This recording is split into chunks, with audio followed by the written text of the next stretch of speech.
தமிழ் மக்களுக்கு அன்பு வணக்கம். ஆன்மீக கதைகளுக்கும் தகவல்களுக்கும் எங்கள் G-Time தமிழ் சேனலை சப்ஸ்கிரைப் செய்து கொள்ளுங்கள். ராமாயணம் இந்திய இதிகாசங்களுள் மிக முக்கியமான ஒன்றாக போற்றப்படுகிறது. இது ஒரு மர்மமும் இரகசியமும் நிறைந்த பக்தி காவியமாகும். வால்மீகி முனிவர் ராமாயணம் என்ற சமஸ்கிருத மூல நூலை இயற்றினார். தமிழில் புகழ்பெற்ற ராமாயணத்தை கம்பர் இயற்றினார். இந்தியில் துளசிதாஸ் எழுதிய ராமசரிதமானஸ் மிகவும் பிரபலமான ஒரு வடிவம். இது இந்து மதத்தின் முக்கிய கடவுளர்களில் ஒருவரான விஷ்ணுவின் 7வது அவதாரமான ராமரின் வாழ்க்கையை விவரிக்கிறது. நாம் கதைக்குள் செல்வோம். முழு கதையையும் கேளுங்கள். சூரிய குலவம்ச வழி மன்னர்களில் ரகு என்பவன் மிகவும் புகழுடன் வாழ்ந்தான். அவனுடைய மகன் அஜன். இந்த அஜனுடைய புதல்வனே தசரதன். அவன் அயோத்தியை ஆண்டு வந்தான். தசரதனுக்கு பட்டரசிகளாக கோசலை, கைகேயி, சுமித்திரை என்று மூவர் இருந்தனர். ஸ்ரீமன் நாராயணன் கோசலைக்கு ராமன் என்ற மகனாக அவதரித்தார். பூமியில் அரக்கர்கள் அட்டகாசம் அதிகமாயிற்று. தேவர்களிடமும் தங்கள் அட்டூழியங்களைச் செய்து பயமுறுத்தி வந்தார்கள். அவர்களை துன்பத்திற்கு ஆளாக்கினார்கள். ஆகவே ஸ்ரீமன் நாராயணன் அவர்களிடமிருந்து உலகத்தையும் தேவர்களையும் காப்பாற்றவே ராமராக அவதாரம் எடுத்தார். விஸ்வாமித்திரர் தாம் இயற்ற இருக்கும் வேள்விக்கு பங்கம் ஏற்படாமல் பாதுகாக்கும் பொருட்டு ஸ்ரீராமன், லட்சுமணன் ஆகிய இருவரையும் தம்மோடு அனுப்பி வைக்கும்படி தசரதனிடம் கேட்டார். முதலில் மறுத்த தசரதன் பின்பு அனுமதி வழங்கினான். அவர்களை வேள்வி செய்ய இருக்கும் காட்டிற்கு அழைத்துச் செல்லும் வழியில் தாடகை என்ற ஓர் அரக்கி குறுக்கிட்டாள். அவளை ஸ்ரீராமன் வதம் செய்தார். யாகம் தொடங்கியதும் அரக்கர்கள் மாரீசன் என்பவன் தலைமையில் அதை நடக்க விடாதபடி இடையூறு செய்தார்கள். ராமன் அரக்கர்களை அழைத்தார். மாரீசனை தம் இராம பாணத்தால் சமுத்திரத்திலே கொண்டு போய் தள்ளுமாறு செய்தார். அதனால் மகிழ்ச்சியுற்ற விஸ்வாமித்திரர் அநேக அஸ்திரங்களை அவர்களுக்கு உபதேசித்து அயோத்திக்கு அழைத்து வந்தார். அப்படி வரும்போது கல்லாக சபிக்கப்பட்டு கிடந்த அகலிகை ஸ்ரீராமனின் பாத ஸ்வரிசத்தால் சாப விமோசனம் பெற்று திரும்பவும் மானிட வடிவம் பெற்றாள். பின்பு அவர்களை விஸ்வாமித்திரர் ஜனகர் ஆட்சி புரியும் மிதிலைக்கு அழைத்துச் சென்றார். அங்கே ஜனகபுத்திரியான சீதைக்கு உரிய கணவனை தேர்ந்தெடுக்கும் சுயம்பரம் நடந்தது. அந்த சுயம்பர மண்டபத்தில் ஒரு சிவதனுசு இருந்தது. அது யாராலும் தூக்கி நிறுத்தி வளைத்து நாணேற்ற முடியாத ஒன்று. அந்த வில்லை எந்த பராக்கிரமசாலி வளைத்து நாணேற்றுகிறானோ அவனுக்கு தன் பெண்ணை தருவதாக அறிவித்திருந்தார் மிதிலை மன்னர் ஜனகர். பல நாட்டு மன்னர்கள் வந்து முயன்றும் சிவதனுசு முறியவில்லை. ஸ்ரீராமர் அதை வளைத்து நாணேற்றிக் காட்டவே அவருக்கு ஜனகர் சீதையை திருமணம் செய்து கொடுத்தார். திருமணம் முடிந்து தம் சுற்றம் சூழ அயோத்தி திரும்புகையில் ராமனை பரசுராமர் எதிர்த்தார். அவரிடம் இருந்த வில்லை ராமன் வளைத்து பரசுராமரின் அகந்தையை அடக்கினார். நாடு திரும்பிய ஒரு சில நாள்கள் கழித்து தசரதன் தன் மகன் ஸ்ரீராமனுக்கு பட்டம் சூட்ட நினைத்தார். அதற்கான ஏற்பாடுகளை செய்தார். அதனால் ராமரின் சிற்றன்னை கைகேயி மிகவும் சந்தோஷமுற்றிருந்தாள். அப்படி அவள் மகிழ்ச்சியாக இருந்த சமயம் மந்தரை என்ற வேலைக்காரி கைகேயியிடம் துவேஷத்தை ஏற்படுத்தினாள். ராமன் பட்டத்தரசன் ஆகிவிட்டால் கோசலைக்கு பெருமையே ஒழிய கைகேயி உனக்கு ஏது பெருமை? மேலும் ஜனகர் புத்திரியான சீதை பட்டத்தரசி ஆவாள். ஏற்கனவே உன் தந்தையார் நாடாகிய கேகய நாட்டிற்கு ஜனகர் பகைவர். இந்நிலையில் உன் பிறந்த இடம் தாக்கப்படலாம் என்று மந்தரை சொல்ல கைகேயி மனம் மாறினாள். எனவே தசரதர் கைகேயிக்கு ஏற்கனவே தருவதாக வாக்களித்து 2 வரங்களை பயன்படுத்தி, ஒரு வரத்தால் பரதன் ஆட்சிக்கட்டில் ஏறவும், மற்றொரு வரத்தால் ராமன் 14 ஆண்டுகள் வனம் புகுதல் வேண்டும் எனவும் தசரதனை கேட்குமாறு மந்தரை சொல்லிக் கொடுத்தாள். மந்தரையின் தூண்டுதலால் தசரதனிடம் அவ்வாறே வரங்களை தற்போதே தர வேண்டும் என கைகேயி கேட்டாள். மன்னன் ராமன் மீது கொண்ட பிள்ளை பாசத்தை அளவிட முடியாது. கைகேயி கூட அப்படித்தான் இருந்தாள். ஆனால் தற்போது இவ்வாறு மாறிவிட்டாளே என வருந்தினார். தசரதன் எவ்வளவு கெஞ்சியும் அவளுடைய பிடிவாதத்தை மாற்ற மறுத்துவிட்டாள். தந்தையின் நிலை கண்டு அவர் வாக்கை நிறைவேற்றச் சித்தமானார் ராமன். பரதனுக்கு ஆட்சியை அளித்துவிட்டு ராமன் காட்டிற்குப் போனார். அவரோடு லட்சுமணனும் சீதையும் உடன் சென்றார்கள். தன் பிரியமான மகன் கானகம் சென்றான் என கேள்விப்பட்ட தசரதன் அத்துயரம் தாழாமல் உயிர் துறந்தான். அயோத்தி நகரமே சோகத்தில் மூழ்கியது. காட்டுக்குச் சென்ற ராமனுடன் கங்கைக் கரையில் குகன் என்ற வேடன் நட்பு கொண்டார். அவன் உதவியால் கங்கையை கடந்து பரத்வாஜ முனிவர் ஆசிரமத்திற்கு ராமன் வந்தார். அங்கு அவரது உபசாரத்தை ஏற்றுக்கொண்ட பின்னர் சித்திரகூடம் சென்று அங்கு பர்ணசாலையை அமைத்துக் கொண்டார். அங்கு ராமன், சீதை, லட்சுமணன் மூவரும் தங்கினார்கள். இந்நிகழ்ச்சிகள் நடக்கும்போது பரதன் தன் தாய் வழிபாட்டன் நாடாகிய கேகய நாட்டிற்குப் போயிருந்தான். அயோத்திக்கு அவன் மீண்ட சமயம் தன்னை பெற்ற அன்னையின் பேராசையால் ஏற்பட்ட சம்பவங்களை தெரிந்து மிகவும் வருந்தினான். மூத்தவன் இருக்க நான் எப்படி முடிசூடுவது என்று பட்டத்தை ஏற்க மறுத்துவிட்டான். அத்துடன் வனத்திற்குச் சென்று சகோதரர்களை அழைத்து வரப்போனான். சித்திரகூடம் சென்றான். தந்தையின் மரணச் செய்தியைச் சொன்னான். சொல்லிவிட்டு அயோத்தி நாட்டை வந்து ராமன்தான் ஆள வேண்டுமென்று வற்புறுத்தினான். ஆனால் ராமர் மறுத்துவிட்டார். பின்பு அங்கேயே மிகவும் துயருற்ற ராமனும் சகோதரரும் தந்தைக்குச் செய்ய வேண்டிய சடங்குகளைச் செய்தனர். பரதனிடம் ராமன், பரதா, உன் விருப்பப்படி நான் அயோத்திக்கு வருவது சரியல்ல. தந்தையின் வாக்கு பொய்யாகிவிடும். நானும் என் வாக்குறுதியை நிறைவேற்றத்தானே வனம் வந்திருக்கிறேன். அவருக்கு நீயும் மகன் என்ற முறையில் அயோத்தி சென்று மக்களுடைய நலத்தைப் பேணுவதில் அக்கறை செலுத்து என்றான். அண்ணா, அயோத்தி அரசுக்கு உரியவர் தாங்கள். நீங்கள் அங்கு வராமல் நான் அயோத்தி திரும்ப மாட்டேன் என்ற சபதம் எடுத்து இங்கு வந்திருக்கிறேன். ஆகஸ்ட் தயவு செய்து தாங்கள் பட்டத்தை ஏற்றுக்கொள்ள வேண்டும் என்று பரதன் பணிந்து உரைத்தான். தம்பி, அரசன் இல்லாத மக்கள் தவிப்பார்கள். உடனே நீ அயோத்திக்குப் போக வேண்டும் என்றார் ஸ்ரீராமர். அண்ணா, அப்படியானால் நான் உங்கள் ராஜ்யத்தை உங்கள் பிரதிநிதியாகவே ஆட்சி செய்வேன். அதற்காக தாங்கள் தங்களது பாதுகைகளை எனக்கு தந்தருள வேண்டுமென்று பிரார்த்தினான். ஸ்ரீராமர் தமது பாதுகைகளை கொடுத்தார். அவற்றை தலைமேல் தாங்கிக் கொண்ட பரதன் அயோத்திக்குப் போகவில்லை. ராமனின்றி தலைநகர் போவதில்லை என்ற உறுதி பூண்டிருப்பதால் நந்திகிராமம் என்ற இடத்திற்குச் சென்றான். ராமனுடைய பாதுகைகளை சிம்மாசனத்தில் வைத்து பூஜித்து அவருடைய பிரதிநிதியாகவே இருந்து அரசு காரியங்களை மேற்கொண்டான். ஸ்ரீராமர், சீதை, லட்சுமணனுடன் அத்திரி முனிவர் ஆசிரமம் போனார்கள். அங்கு தங்கி அவருடைய உபகாரங்களை ஏற்றுக்கொண்டு மீண்டும் தன் பயணத்தை தொடர்ந்தார்கள். அவர்கள் செல்லும் வழியில் விராதன் என்ற அரக்கன் குறுக்கிட்டான். அவனை அழித்துவிட்டு அகஸ்தியர் ஆசிரமம் சென்றார்கள். அவர் வில்லும் அஸ்திரங்களும் கொடுத்து ஸ்ரீராமருக்கு உதவினார். அங்கிருந்து கோதாவரி நதி தீரத்திற்கு போகும் வழியில் பறவைகளின் அரசனான ஜடாயுவை சந்தித்தார். அவரோடு அளவளாவிய பின்னர் பஞ்சவடி வந்தார். பர்ணசாலை அமைத்து அவர்கள் மூவரும் அங்கு தங்கினர். அந்த காட்டின் பெயர் தண்டகாரண்யம் என்பதாகும். ராமர் அங்கு வந்து சேர்ந்ததால் அங்குள்ள முனிவர்கள் அரக்கர் பயமின்றி வாழ முடிந்தது. அங்கே ஒருநாள் இராவணன் என்ற இலங்கேஸ்வரனுடைய தங்கை சூர்பனகை என்பவளை காண நேர்ந்தது. அவள் ஸ்ரீராமருடைய அழகைக் கண்டு மயங்கினாள். அவரை அடைய ஆசைப்பட்டாள். ஆயினும் தன்னிலும் அழகு மிகுந்த சீதை அவன் கூட இருக்கும் வரை தன் ஆசை நிறைவேறாது என்ற முடிவுக்கு வந்தாள் சூர்பனகை. பேரழகியாக வடிவம் தாங்கி பஞ்சவடிக்குள் நுழைந்தாள் சூர்பனகை. லட்சுமணனுக்கு அவளுடைய தீய எண்ணம் தெரிய வந்தது. அதனால் அவன் அவளுடைய மூக்கையும் காதுகளையும் அறுத்து அவளை அவமானப்படுத்தி விரட்டி அடித்தான். இதை அவளுக்கு பக்கத்தில் இருந்த கரன், தூஷணன் என்ற இரு சகோதரர்களுக்கும் தெரிவித்தாள்.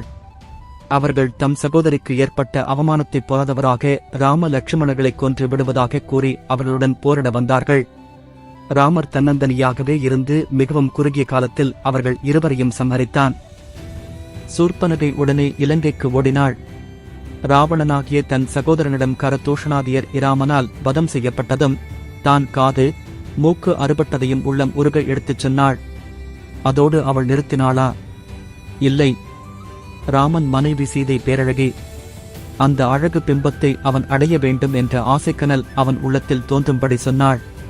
இதைக் கேட்டதும் சீதையை அபகரித்துக் கொண்டு வந்து தன் அந்த புறத்தில் வைத்துக் கொள்ள வேண்டுமென ராவணன் தீர்மானித்தான். மாயவேலை செய்வதில் அதிசாதுரியமான மாரிசன் என்ற அரக்கனை பொன்மான் உருக்கொண்டு பஞ்சவடியில் திரியச் சொன்னான். அப்படி மானாகத் திரிந்து ராம லட்சுமணர்களை அங்கிருந்து சிறிது தூரம் தள்ளி அழைத்துச் செல்லுமாறு ஏற்பாடு செய்திருந்தான். அவ்வாறே மாரிசன் பொன்மானாக மாறினான். பஞ்சவடிக்குச் சென்ற ராமர் சீதை உள்ள பர்ணசாலை பக்கம் நடமாடினான். தகத்தகாயமாக மின்னும் பொன்மானைக் கண்டாள் சீதை. அதை தனக்கு பிடித்து தருமாறு ராமனை வேண்டினாள். லட்சுமணனோ, தேவி, அது உண்மையான மான் அல்ல, உங்களையும் மற்றோரையும் ஏமாற்ற வந்த மாயமான் என்றான். சீதை அதை ஏற்றுக்கொள்ளவில்லை. ஸ்ரீராமர் பர்ணசாலையில் லட்சுமணனை காவலாக இருக்கும்படி சொல்லிவிட்டு மானை துரத்தினார். கையில் வில்லோடு தன்னை தொடர்ந்து வரும் ஸ்ரீராமனிடம் அகப்படாத மாயமான் அவரை வெகுதூரம் இழுத்துச் சென்றது. அலைச்சலில் சினந்த ராமர் ஒரு அம்பு விட்டு அழகிய மானைக் கொன்றார். மாரீசன் உயிர் விடும்போது ராமனுடைய குரலைப் போன்று மாற்றிக்கொண்டு ஹே லட்சுமணா, ஹே சீதா என்று அலறியபடியே உயிரை விட்டான். சீதை பர்ணசாலையில் இருந்தாலும் அவளுக்கு அந்த குரல் கேட்டது. அவள் அதனால் வேர்த்து வெலவெலத்துப் போய், லட்சுமணா, உன் அண்ணாவுக்கு ஏதோ ஆபத்து என நினைக்கிறேன், நீ சீக்கிரம் போய் பார் என்று லட்சுமணனை அங்கிருந்து போய் பார்த்து வரும்படி வேண்டினாள். தேவி, இது அந்த மாயமானுடைய குரல். என் சகோதரனை வெல்பவர் இந்த பூமியில் எங்கும் கிடையாது. ஆகவே கவலை வேண்டாம் என்றான் லட்சுமணன். இப்படி சொன்னதும் அவளுக்கு கோபமும் ஆத்திரமும் வந்தது.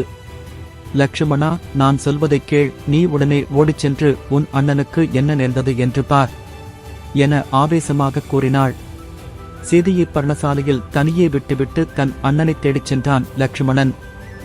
அந்த சமயம் பஞ்சவடியில் ராவணன் ஏற்கனவே வந்து பதுங்கியிருந்தான். ஓர் சந்நியாசியாய் பர்ணசாலைக்கு வந்து பிச்சை கேட்டான். சீதை பிச்சை போட வந்தாள். அப்படியே அவளை கவர்ந்து கொண்டு விமானத்தில் ஏறி பறந்து போனான் ராவணன். பறக்கும் ஆகாய வீதியில் பறவைகளின் அரசனான ஜடாயு வந்து எதிர்த்தான். அடாத செயலுக்கு அழிவுகாலம் வந்து சேரும் என்று சொல்லிவிட்டு அவன் ராவணனை தாக்கினான்.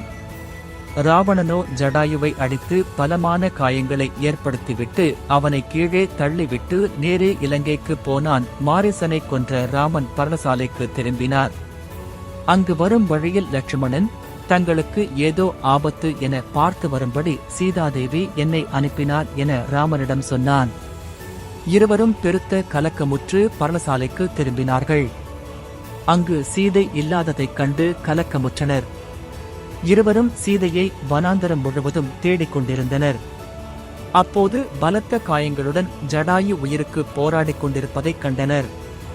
ஜடாயுவை தன் மடியில் கிடத்தினார் ஸ்ரீராமர்.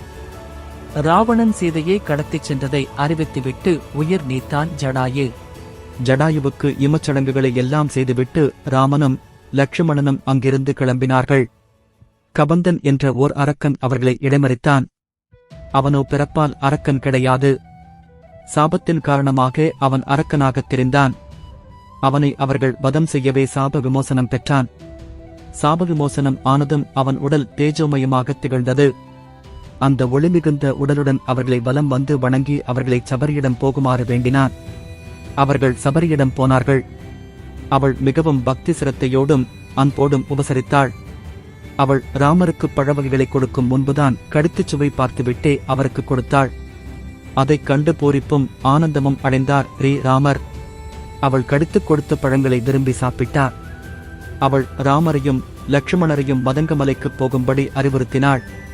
மேலும் அங்கு சென்றால் அந்த மலையைச் சேர்ந்த சுக்ரீவன், அனுமன் முதலியோர் சீதையை மீட்கப் பெரிதும் உதவுவார்கள் என்றும் சொன்னாள். பகவான் அவளுக்கு மோட்சத்தை கொடுத்துவிட்டு அங்கிருந்து மதங்கமலைக்கு புறப்பட்டார்.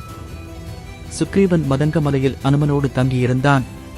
கிஷ்கிந்தை மன்னனான வாலியின் சகோதரன் சுக்ரீவன். அவனை அவன் அண்ணன் நாட்டை விட்டு துரத்திவிட்டதால் அவனுக்கு பயந்து மதங்கமலையில் ஒளிந்திருந்தான். ராம லட்சுமணர்களை அந்த மலைச்சாரலில் பார்த்தவுடன் அவர்கள் தன் அண்ணா வாலியால் அனுப்பப்பட்டு தனக்கு துன்பம் விளைவிக்க வருகிறார்களோ என்று பயந்தான். எனவே அவர்களை யார் என்று தெரிந்து வரும்படி அனுமனை அனுப்பினான். அவர்களைப் பற்றி அறிந்து கொண்ட அனுமன் ஸ்ரீராமனிடம் மிகுந்த மதிப்பு கொண்டான். பிறகு சுக்ரீவனிடம் ராம லட்சுமணர்களை அழைத்துச் சென்றான். சுக்ரீவனைச் சந்தித்து விவரம் அறிந்ததும் அவனை தன் சகோதரர்களில் ஒருவனாக ஏற்றுக்கொண்டு அவனுடைய துயரத்தை துடைப்பதாக வாக்குறுதி கொடுத்தான். எனினும் சுக்ரீவனுக்கு அவனிடம் முழு நம்பிக்கை ஏற்படவில்லை. காரணம், வாலியை ராமன் ஒருவனாக கொல்ல முடியாது என்று அவன் நினைத்தான். காரணம், வாலியும் வரம் பெற்றவன். அவனை எதிர்ப்போர் பலத்தில் பாதி அவனிடம் போய்விடும். அப்படிப்பட்டவனை ஒரு தெய்வம்தான் வெல்ல முடியுமே தவிர ஒரு மனிதன் நிச்சயம் ஜெயிக்க முடியாது என்ற நம்பிக்கை அவனிடம் வலுத்து இருந்ததே இதற்கு காரணம். பின்னர் வாலியை யுத்தத்திற்கு அழைக்கும்படி சுக்ரீவனை அனுப்பினார். வாலி வந்தான். சுக்ரீவனுடன் போரிட்டான். அப்படி அவர்கள் இருவரும் போரிடும்போது ஸ்ரீராமர் வாலியை மறைந்து நின்று அம்பு எய்து கொன்றார். சுக்ரீவனை கிஷ்கிந்தை மன்னன் ஆக்கினார். அதற்கு பின் சீதையை தேட பல பாகங்களுக்கும் வானரப்படைகளை அனுப்புவதாகச் சொன்னான் சுக்ரீவன். அப்போது மழைக்காலமாக இருந்ததால் சிறிது காலம் கழித்து அனுப்புவதாக வாக்குறுதி அளித்தான். பின் தான் கூறிய வாக்குறுதியை மறந்தே போனான் சுக்ரீவன். அவன் சிற்றின்பத்தில் கட்டுண்டு கிடக்கிறான் என்பதை கேள்விப்பட்ட ராமர் லட்சுமணனை அவனிடம் அனுப்பி வைத்தான். அங்கே மதிமயங்கி கிடந்த சுக்ரீவனை பார்த்து, வாலியைக் கொன்ற அஸ்திரத்தைப் போல ஆயிரக்கணக்கான அஸ்திரங்கள் இருக்கின்றன, அதை மறக்க வேண்டாம் என்று தெரிவித்தான். அதைக் கேட்டதும் தான் செய்த தவறை உணர்ந்தான் சுக்ரீவன். ஸ்ரீராமரின் பாதங்களில் விழுந்து வணங்கி தன்னை மன்னிக்குமாறு வேண்டிக் கொண்டான்.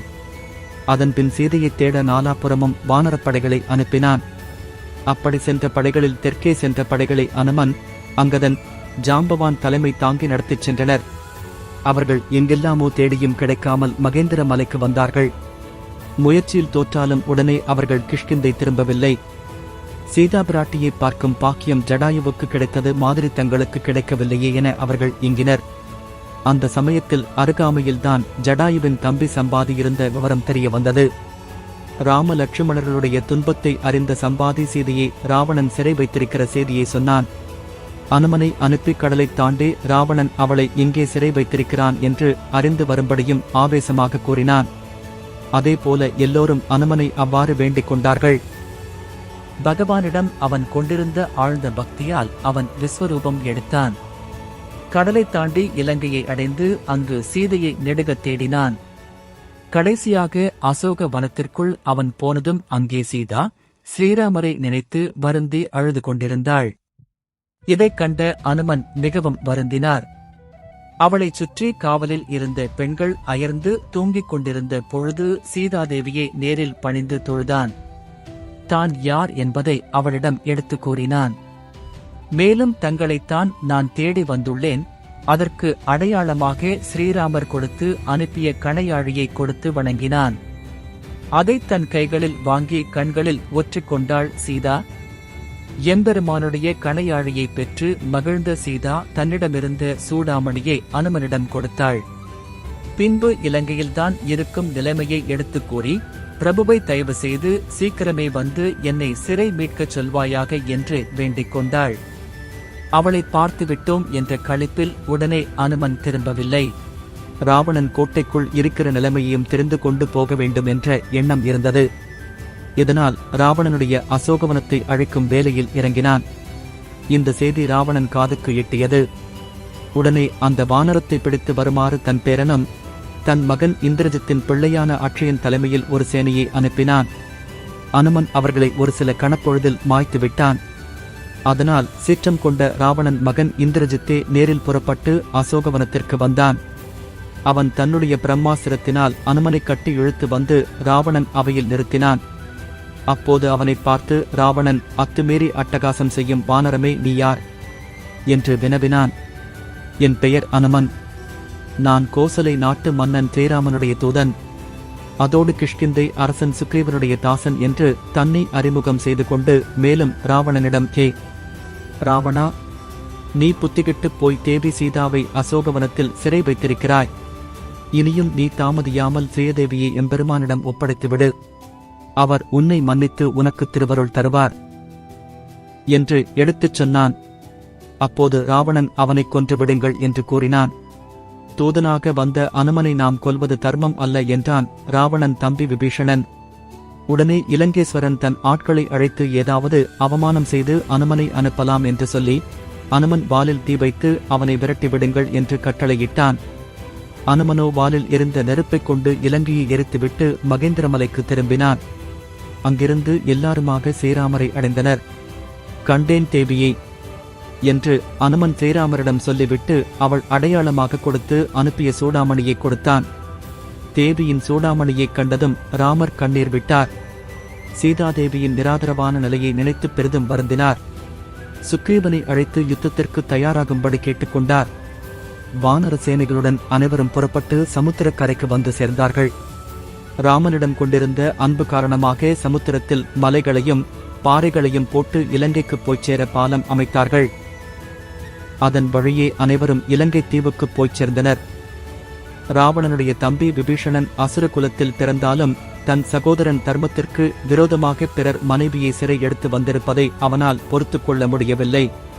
ஆகவே அவன் தன் அண்ணனிடம் தர்மங்கள் எடுத்துச் சொன்னான். அண்ணா, நீ இன்று சீரும் சிறப்புமாக இருக்க காரணம் பரமேஸ்வரனாகிய சிவபெருமானிடம் நீ பெற்ற வரம். அவரும் உனது இனச் செயலை ஒருபோதும் ஏற்றுக்கொள்ள மாட்டார். பிறர் மனைவியை விரும்புவது தகாது என்று சாஸ்திரங்கள் சொல்லுகின்றனவே. ஆகவே இத்தகைய பாதக செயலை விட்டுவிடு. சீதாதேவியை நாம் ராமரிடம் ஒப்படைத்து சரண்டைந்து விடுவோம். அவர் நம்மை மன்னித்தருள்வார் என்றான். ராவணன் கோபமாக விபீஷணனை பார்த்து, அசுரகுலத்துக்கே நீ இழுக்கு. நீ கூறுவதை என்னால் ஏற்றுக்கொள்ள முடியாது என்றான். இனியும் இவனுடன் இருப்பது பாதகம் என்றெண்ணிய விபீஷணன் ராமரிடம் சரண் புகுந்தான். அப்போதே ஸ்ரீராமர் இலங்கையை அவனுக்கு கொடுத்து முடிசூட்டி வைத்தார். யுத்தம் தொடங்கும் முன் ஒருவேளை அரக்கர்கள் குணம் மாறலாம் என்று நினைத்து ஸ்ரீராமர் ராவணனிடம் அங்கதனை தூது அனுப்பினான். ராவணனோ சீதையை விடுவிக்க முடியாது என பிடிவாதமாக மறுத்துவிட்டான். யுத்தம் மூண்டது. வானர சேனைகள் அரக்கர் கூட்டத்தை துவம்சம் செய்தனர். ராவணன் தன் படைகளுடன் ராமனை எதிர்த்தான். அவனுடைய சேனைகள் அனைத்தையும் வீழ்த்தி வில்லை முறித்து யுத்த களத்தில் ராவணனை தலை குனியச் செய்தார் ஸ்ரீராமர். நிராயுதபாணியாக இலங்கேஸ்வரன் நின்றபோது, இன்று போய் நாளை படை திரட்டி மீண்டும் வா என்று மேலும் அவகாசம் கொடுத்தார் ஸ்ரீராமர். அவமானம் தாங்க முடியாத ராவணன் அரக்கர் சேனையை ஒன்று திரட்டி தன் தம்பி கும்பகர்ணனை போர்க்களத்திற்கு அனுப்பினான். அவன் வதம் செய்யப்பட்டதும் தன் குமரன் அதிகாயனை அனுப்பினான். அவனும் கொல்லப்பட்டதும் இந்திரஜித் யுத்தகளத்தில் குதித்தான். இந்திரஜித் லட்சுமணனையும் மற்ற வீரர்களையும் நாக பாசத்தால் கட்டினான். கருடன் பிரத்யட்சமாக அந்த பாசத்தை அறுத்து அத்தனை பேரையும் விடுவித்தான். மறுபடியும் இந்திரஜித் அவர்களை பிரம்மாசிரத்தால் கட்டினான். அனுமன், ஜாம்பவானை தவிர அத்தனை பேரும் மயங்கி விழுந்தன. அனுமன் விரைந்து போய் சஞ்சீவி மலையை கொண்டு வந்து எல்லோரையும் பிழைக்கச் செய்தான். இந்திரஜித் தன் நாகே பிரம்மபாசங்கள் தோல்வியடைந்ததால் நிகும்பலை என்ற யாகத்தை செய்யத் தொடங்கினான். அதற்காக ஓர் இரகசிய இடத்தை தேர்ந்து எடுத்து இந்த வேள்வியை ஆரம்பித்தான். அதனால் யாராலும் தன்னை கொல்ல முடியாத வரம் பெற்று போர் முனைக்கு வர ஆயத்தமானான். அதை அறிந்து விபீஷணன் ராம லட்சுமணர்களிடம் விவரம் சொல்லி அந்த இரகசிய இடத்திற்கு அவர்களை அழைத்துச் சென்று யாகத்தை தடுத்து இந்திரஜித்தை வதம் செய்ய வைத்தான். தன் மகன் இந்திரஜித் இறந்து விட்டான் என்ற செய்தி கேட்டு ராவணன் ஆடிப்போனான். எனினும் ஸ்ரீராமனிடம் அவன் பணிய விரும்பவில்லை. தன் மூல பலத்தை திரட்டிக் கொண்டு போருக்கு வந்தான். தமது பாணத்தால் ராவணனை சங்காரம் செய்தார் ராமர். அப்போது தேவர்கள் அவர் மீது மலர் மாறி பொழிந்தனர். கற்பகாலம் ஜீவித்திருக்க விபீஷணனுக்கு அனுக்கிரகம் செய்து இலங்கை மன்னனாக முடிசூட்டி வைத்தார் ஸ்ரீராமர். பின்னர் அனைவரும் அயோத்திக்கு ராமர் சீதையுடன் புஷ்ப விமானத்தில் செல்லும் போது வழியில் கிஷ்கிந்தையிலும் பரத்வாஜர் ஆசிரமத்தில் தங்கிச் சென்றார்கள். அயோத்தியே மகிழ்ச்சிக் கடலில் ஆழ்ந்தது. பரதன் ஸ்ரீராமரை சிங்காசனத்தின் அமர்த்தினான். வசிஷ்டர் முதலான ரிஷிகள் ராமனுக்கு புனித நீரால் அபிஷேகம் செய்து மகுடாபிஷேகம் செய்தனர். ஸ்ரீராமர் சீதையுடன் தரும நெறிவழுவாது பல ஆண்டுகள் ராஜ்ய பரிபாலனம் செய்து வந்தார். கோசலை நாடு சீரும் சிறப்பும் பெற்று திகழ்ந்தது. ஒரு நாள் ராமர் நகர் வலம் வந்தார். அங்கே ஒரு வீட்டில் உள்ளவர்கள் தம்மை பற்றி பேசுவதைக் கேட்டார். அங்கே சீதாதேவியை பற்றி தவறான விவாதம் நடந்து கொண்டிருப்பதைக் கேட்டார். அந்த வார்த்தைகள் ராமனுடைய நெஞ்சில் முள் போல் குத்தியது. தர்மத்திற்கு எடுத்துக்காட்டாக வாழ்ந்து வந்த நாம் இப்படி ஒரு விஷயத்தை எண்ணிப் பார்க்கவில்லையே என துயருற்றார். இதன் காரணமாக உலக நிந்தனைக்கு பயந்து கற்பழியான தன் சீதையை காட்டில் கொண்டு போய்விட்டு வர லட்சுமணரை பணித்தார். தாங்க முடியாத துயரத்துடன் வந்த ஜானகியை வால்மீகி தன் ஆசிரமத்தில் தங்கச் செய்து அவளை நன்கு கவனித்துக் கொண்டார். அவளுக்கு இரட்டை குழந்தைகள் பிறந்தனர். அந்த குழந்தைகளுக்கு லவன், குசன் என்று பெயரிட்டார் வால்மீகி. அதே சமயம் அயோத்தியில் லட்சுமணனுக்கு புதன், சந்திரகேது, பரதனுக்கு தட்சன், புஷ்கரன், சத்ருகனுக்கு சுதாகு, சுதசேனன் என பிள்ளைகள் பிறந்தனர். பரதன் திக்விஜயம் செய்து கந்தர்வர்களை வென்று ஏராளமான செல்வங்களை கொண்டு வந்து ராமனிடம் சமர்ப்பித்தான். சத்துக்கன் லவணன் என்ற ஓர் அரக்கனை வதம் செய்தான். அவன் மதுவனத்தில் மதுரை என்ற ஒரு பட்டணத்தை உண்டாக்கினான். வால்மீகி மகரிஷி ராமனுடைய சரித்திரத்தை ராமாயணம் என்ற பெயரில் இயற்றி அதை லவகுசர்களுக்குச் சொல்லி வைத்தார். இருவரும் ஒருநாள் இதை ராமனுடைய அரசபையில் அரங்கேற்றினார்கள். அவர்களை தம் குமாரர்கள் என்று அறிந்த ராமர் மேலும் வால்மீகி ஆசிரமத்தில் சீதை இருக்கிறாள் என்பதையும் அறிந்து தன்னிடம் அழைத்து வர எண்ணினார். ஸ்ரீராமனுடைய உள்ளக்கிழக்கையை அறிந்த வால்மீகி அவளை புனிதவதி என்று ஏற்றுக்கொள்ளும்படி கூறினார். சீதையோதான் கற்புத்தன்மையில் இருந்து கொஞ்சமும் வழுவாது இருக்கிறேன் என்பது உண்மையானால் தன்னை பூமாதேவி அழைத்துக் கொள்ளட்டும் என்று தெரிவித்தாள். அவள் இப்படிச் சொன்னதும் பூமி இரண்டாகப் பிளந்தது. அதனுள்ளிருந்து பூமாதேவி வெளிப்பட்டு சீதையை தன் இரு கைகளில் ஏந்தியவளாக அழைத்துக் கொண்டு மறைந்தாள். தன் விருப்பத்திற்கு மாறாக பூமாதேவி தன் தர்மபத்தினியை பிரித்து சென்று விட்டாள் என ராமர் கோபமடைந்தார். அப்போது பிரம்ம தேவன் தோன்றி ராமனை சமாதானப்படுத்தி சீதா தேவியின் பூலோக வாசம் முற்று பெற்றது. அவள் வைகுண்டத்தில் உங்கள் வருகைக்காக காத்திருப்பாள் என்று பிரம்மா சொன்னார். அதன் பிறகே ராமர் சாந்தமடைந்தார். ராமர் தன் புதல்வர்கள் லவர் குசனை ஏற்றுக்கொண்டார். 13,000 ஆண்டுகள் ஸ்ரீராமர் ஆட்சி செய்துவிட்டு ராஜ்யத்தை தன் புத்திரர்களுக்கும் தமது சகோதரர்களின் பிள்ளைகளுக்கும் பகிர்ந்து அளித்தார். அதன் பிறகு சரிய நதியில் இறங்கி வைகுண்டம் சேர்ந்தார். அவரைப் பின்தொடர்ந்து சங்கு சக்க அம்சங்களாக பிறந்த சத்ருகன், பரதனும் ஆதிசேஷனான லட்சுமணனும் பூலோகத்தை விட்டு வைகுண்டம் சேர்ந்தனர். ஜெய் ஸ்ரீராம். இந்த வீடியோவை உங்கள் குடும்ப உறுப்பினர்கள் மற்றும் நண்பர்களுக்கு ஷேர் செய்யுங்கள். உங்கள் கருத்துக்களை கமெண்டில் பதிவு செய்யுங்கள். நல்லதே நடக்கும். நன்றி.